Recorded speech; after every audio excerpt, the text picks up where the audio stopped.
अस्सलाम वालेकुम, मैं हूं रिजवान अशरफ। स्विट्ज़रलैंड के अंदर जिस तरीके से field marshal army chief general Asif Mir front से लीड करते रहे, पाकिस्तान के अंदर भी उन्होंने ईरानी सदर के आमद के मौके पर फ्रंट से लीड किया।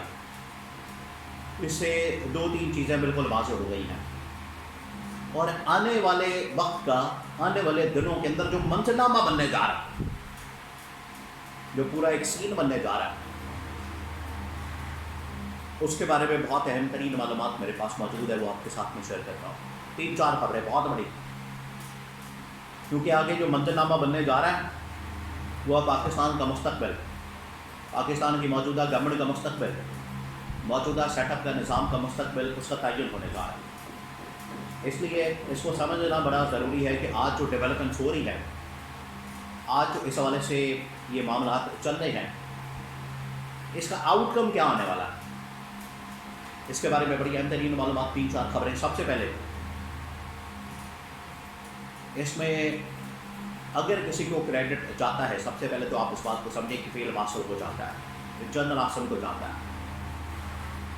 अब जनरल आसिम ने पिछले 1 साल के अंदर जो 2-3 बड़े काम किए, एक उन्होंने पाकिस्तान और इंडिया जंग जो हुई थी वो जीती। नंबर 2, उन्होंने ये जो ईरान अमेरिका जंग हुई इसमें भी पैचअप करवाया, इसलिए आसिम की अहमियत बहुत बढ़ गई।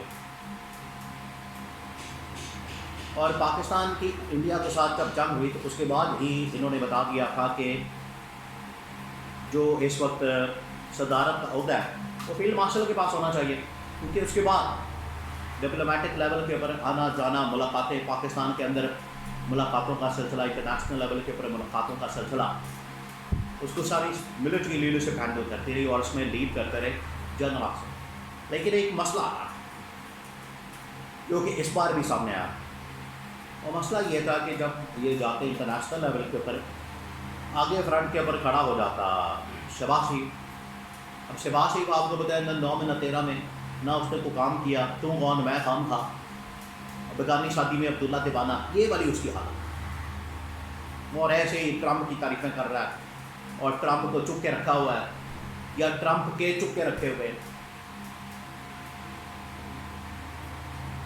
और जनरल आसिम के लिए अमेरिका के अंदर भी मुलाकात और बाकी जगहों पर भी मुलाकात, ये जो मुलाकातें हुई उसके अंदर उनका ऑफिशियली किसी जगह प्रेस रिलीज ना आना, वीडियो ना आना, फुटेज ना आना, और उस हवाले से उसको उस तरह की रिकग्निशन और एक्सेप्टेंस ना मिलना, ये जनरल आसिम के लिए और पाकिस्तान की मिलिट्री लीडरशिप के लिए बड़ा ही तशवीश का फैसला। इधर भी ये हुआ, स्विट्ज़रलैंड के अंदर जब ये गए तो पहले उनका प्लान था कि सिर्फ शहबाज शरीफ जाए और जाके मुलाकात करें, शहबाज शरीफ जाए और जाके मुलाकात करें, मीटिंग करें और सब कुछ करके आ जाए, साइन अंगूठे करके आ जाए। तो बीच में इस्टेब्लिशमेंट को निकाल ही दिया, जनरल आसिम को निकाल ही दिया उन्होंने, बाद में फिर इनको डंडा दिया, फिर जनरल आसिम गए। वहाँ से फिर एक वीडियो आई जिसके अंदर ये अब्बास अराक्ची शहबाज शरीफ से मिले, जनरल आसिम से नहीं मिले। फिर ईरानी सदर ने खैर आके कॉम्पनसेशन की है, लेकिन अगर field marshal army chief general Asim Mir सदर होते, सरबराह ममलकत काम करते, उनके पास सदारत का ओहदा होता तो और तरह से वो ट्रीट करते, उनकी इंटरनेशनल लेवल के ऊपर आना जाना, मुलाकातें और लेवल की होती। ये सबसे बड़ी प्रॉब्लम बन गई है इस वक्त इस्टेब्लिशमेंट के लिए, जनरल आसिम के लिए, और अब इसकी ज़रूरत और ज़्यादा बढ़ गई है। इस वजह से सदारत का ओहदा लेना अब जनरल आसिम के लिए आप समझें कि ज़िंदगी मौत का मसला बन गया, क्योंकि देखिए सारा कुछ करता कौन है, इस्टेब्लिशमेंट। अमेरिका ईरान के दरमियान पैचअप किसने करवाया, इस्टेब्लिशमेंट ने। पाकिस्तान ने इंडिया के खिलाफ जो जंग जीती, किसने जीती, इस्टेब्लिशमेंट ने। शहबाज शरीफ तो उस वक्त नारा था, शहबाज शरीफ तो उस वक्त स्विमिंग पूल में था जब हमले हो रहे थे, मिसाइल चल रहे थे, पाकिस्तान के ऊपर अटैक हो रहा था, शहबाज शरीफ तो नारा था। ये जो सारा मामला जिस शख्सियत के गर्द घूमता है वो है जनरल आसिफ। इसलिए उनका जो सदर बनना है वो काफ़ी अरसे से इस मामले के पीछे लगे हुए थे। आखिरकार उन्होंने जो ख्वाहिश का इजहार किया था उसके ऊपर अमल दरामद नहीं हो रहा था। आज उन्होंने कहा कि ठीक है, इसके ऊपर अमल दरामद होना चाहिए और ये सदारत का ओहदा हमें मिलना चाहिए। ये अब उन्होंने बता दिया कैटेगोरिकली, इनके नॉलेज में ये ले आए हैं, इनको कन्वे कर दिया। अब ये सदारत का ओहदा आने वाला है फील्ड मार्शल के पास। आगे जो हालात बनने जा रहे हैं, 28वीं तरमीम भी पास होने जा रही है। उससे पहले बजट के अंदर जो इनका फंड का मसला था और इनका जो बजट का मसला था एस्टैब्लिशमेंट का, वो भी सॉल्व कर दिया। और आगे जो 28वीं तरमीम है उसके अंदर जो निज़ाम चेंज करना, NFC award, financial model, governance model और इसके अलावा सदारत के ओहदे के आना, ये 28वीं तरमीम के अंदर शामिल है। तो ये अब होने जा रहा है।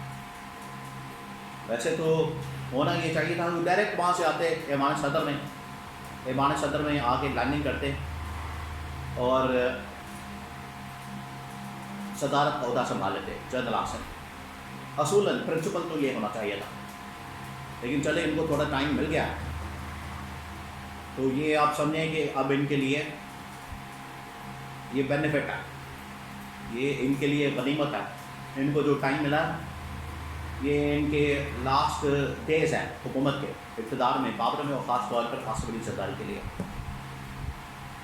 क्योंकि इस डेवलपमेंट ने सबक सिखा दिया, इस्टेब्लिशमेंट को बता दिया है, उन्हें पता चल गया अगर हम इस टॉप पोजीशन के ऊपर, सरबराह मुमलिकत की पोजीशन के ऊपर नहीं आएंगे हमारा काम नहीं चलने वाला। तो ये बड़ा ज़रूरी है कि हम टॉप पोजीशन के ऊपर आके बैठें। ये अब फैसला हो, ये अब आपको आने वाले दिनों में ये डेवलपमेंट होती नज़र आएगी। अब आप देखेंगे ये तमाम चीज़ें इनके ख़िलाफ़ होने जा रही हैं, करप्शन की फाइलें, प्रोपेगेंडा कैंपेन और इनके ऊपर जिस तरीके से इल्ज़ाम ये अब होने जा रहा है। एक एक करके मामला खुलेंगे। अब ये अपनी खैर बनाए और सदारत का ओहदा आखिरकार field marshal army chief general Asif Munir के पास आने वाले दिनों में जाने वाला है।